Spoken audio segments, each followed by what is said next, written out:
La branche accompagne le mouvement du vent, elle se laisse faire. Elle n'est pas mise en danger par le vent, elle peut aller dans le sens du vent plutôt que de s'y opposer. La structure de la branche finit même par se renforcer dans cette friction avec le vent. Je la vois bouger, je la vois revenir dans sa position. Le vent ne lui veut aucun mal, elle se comporte comme si elle le savait. C'est cette image qui s'impose à moi quand je regarde par la fenêtre à l'instant, et elle me parle de nos comportements au quotidien, de ce qui fait une partie de notre souffrance, cette résistance au sens du vent, ce doute permanent face à la puissance du vent, à la menace du vent. Il n'y a pas de menace. Le souffle est parfois intense, il y a des tempêtes. Je suis la branche complice avec le vent, qui accepte la pression du vent. Et comme la branche, plus j'en accepte la direction, plus je suis le vent aussi. Sans ce souffle, c'est comme s'il n'y avait pas de vie. C'est grâce au souffle et au mouvement que nous vivons l'expérience de l'incarnation. Si je peux ployer, revenir, revenir et me renforcer dans le processus. Si je vois que je me renforce dans le processus, que je prends conscience à la fois de ma complicité profonde avec le vent et à la fois du fait que son action me révèle mon socle véritable.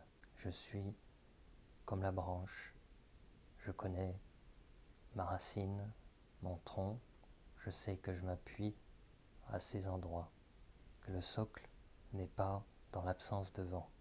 Si je suis conscient d'être une âme avant tout, le vent peut bien souffler sur ma vie, je suis invincible, dans ma nature profonde. Nous nous voyons comme une branche qui va casser sous la pression du vent. Nous ne nous voyons pas comme une branche qui va se renforcer ou qui peut, dans une forme de liberté nouvelle, se laisser ployer et revenir dans l'axe. L'intelligence de notre vie nous conduit à retrouver notre essence. Je suis une âme au sein de l'incarnation. Je suis une âme qui, de manière différente d'une personne à l'autre, vit certains événements, certains mouvements du vent qui concernent notre chemin de vie et pas celui de notre voisin. Et cet événement particulier, ce souffle particulier sur notre vie, est celui qui est le plus adapté à notre croissance et à notre guérison. Je vois la branche par cette petite fenêtre, juste au-delà des tuiles, et je vois un message discret de la vie, comme le sont les murmures de l'âme. C'est discret, il n'y a pas de parole, il y a juste un souffle. La beauté de cette branche qui dit oui sans même y réfléchir, sans même en faire un concept. La branche qui est d'accord avec le souffle du vent et le vent qui vient l'envelopper. Et la branche et le vent ne font plus qu'un. Le sentiment de perfection vient beaucoup de cette perception-là.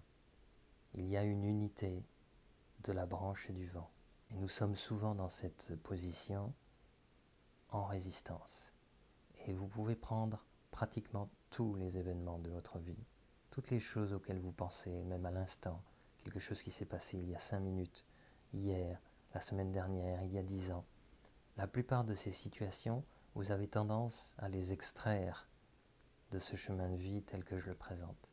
Essayez de les ramener à l'intérieur, de voir si vous pouvez baigner tout événement dans cette vision de la branche et du vent. Même la branche qui se casse, ce n'est pas un arbre qui tombe.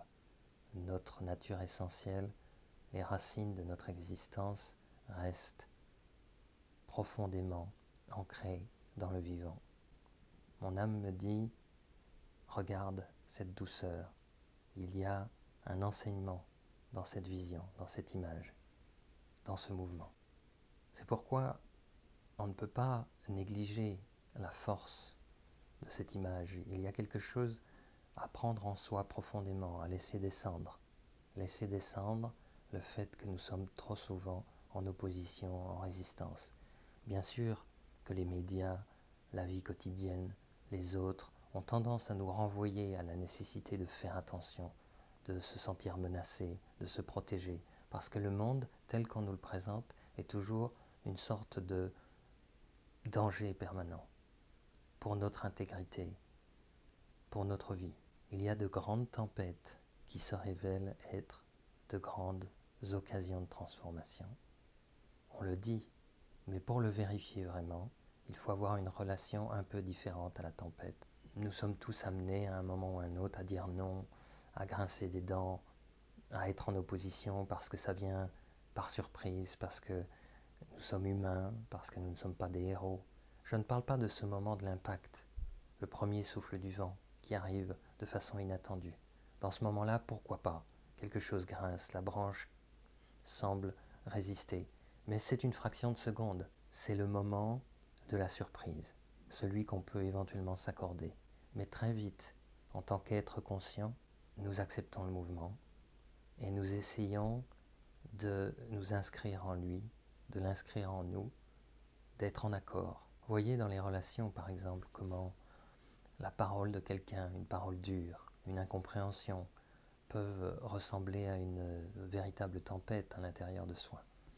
Une tempête se soulève parce qu'on se sent mal aimé, incompris, rejeté, méprisé, écrasé. Ces émotions intérieures, parfois confuses, parfois intenses, font que dans ce moment nous oublions.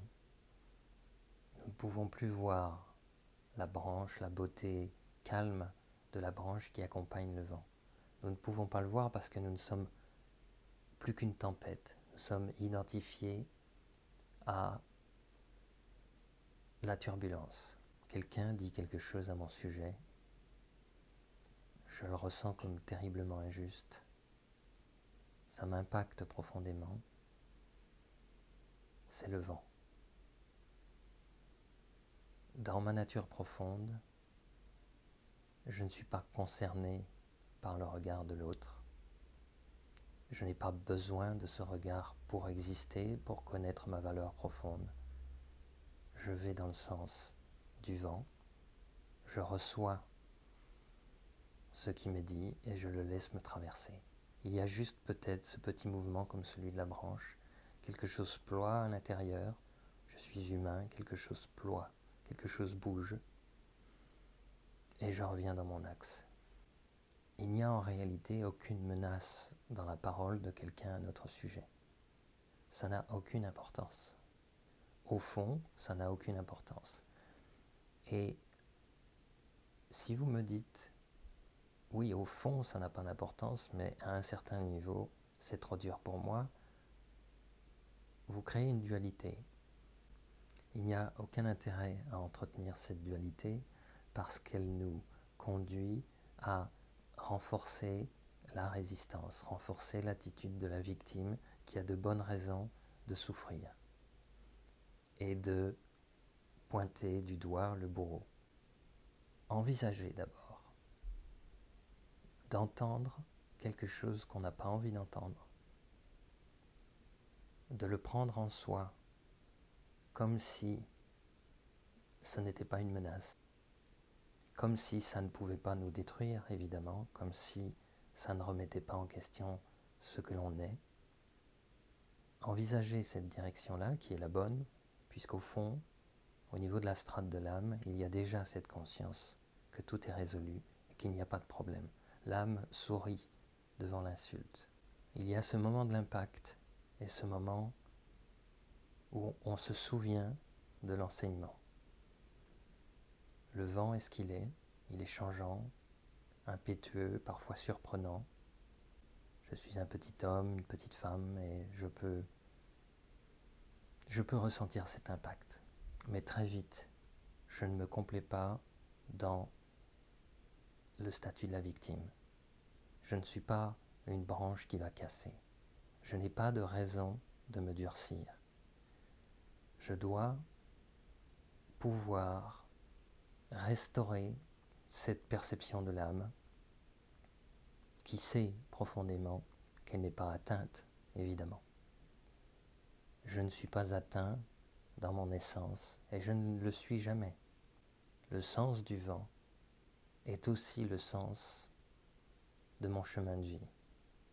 Il est venu me faire quelque chose, me rappeler quelque chose, le plus profondément me rappeler à mon âme, mais aussi m'enseigner que dans la matière, dans le corps, dans les émotions, je peux amener cette émergence de l'âme au point que toute situation est vécue comme porteuse d'un enseignement. Que l'on ressente la beauté et l'intelligence de tout événement. Que l'on perçoive le puzzle de la vie comme un ordre parfait. Et que dans cette intelligence, cet ordre, cette beauté, il y a fondamentalement l'amour. À un moment ou un autre, on va réaliser que l'on est creusé et révélé par le processus. Que la menace n'existait pas. La menace de notre disparition, de notre mort, du fait que l'on pourrait perdre pied ou devenir fou si le vent est trop fort. Toutes ces choses qui nous assaillent souvent dans ces circonstances qui nous prennent par surprise. Parce que nous aimons une forme de routine, nous aimons que les choses soient anticipées et prévues en permanence. Nous aimons contrôler. La vie ne fonctionne pas de cette façon et nous ne sommes pas réconciliés avec ça. La voie spirituelle est ce qui nous réconcilie avec le sens du vent, avec le sens de la vie. Parce que c'est justement à l'intérieur de ces événements que nous trouvons l'enseignement. À l'intérieur, et non pas en les fuyant ou en y résistant. La dureté que l'on s'impose à soi-même dans l'opposition constante et la résistance sont des causes de souffrance supplémentaires. Et nous n'avons pas besoin de ça. Cette grâce, c'est la grâce de l'âme, invincible dans sa nature profonde, sensible dans les strates supérieures de l'incarnation, qui accepte, qui prend à l'intérieur d'elle-même cette sensibilité, qui se laisse bouleverser, qui se laisse pétrir, qui se laisse bouger, déménager par le sens du vent. Je crois que nous sommes profondément invités à vivre un accord tel que la menace n'est plus le sens du vent, mais ce serait plutôt de nous battre contre lui. Le changement climatique, les grands mouvements migratoires, les grandes questions sur la nourriture et la maladie, toutes ces questions, la question du féminin et du masculin, tout cela finalement converge vers une apparente menace collective, alors qu'il s'agit d'un souffle, d'une tempête qui vient nous renforcer dans nos propres racines, dans l'émergence de notre âme. Il faut pouvoir accueillir collectivement ces tempêtes qui sont là, ou celles qui se préparent, parce qu'elles vont se révéler être des enseignements profonds pour nous individuellement et collectivement, et nous en avons besoin. Une mutation doit se produire. L'être humain ne pourra pas vivre l'assise des grandes valeurs et des grands sentiments si il n'y a pas de mutation.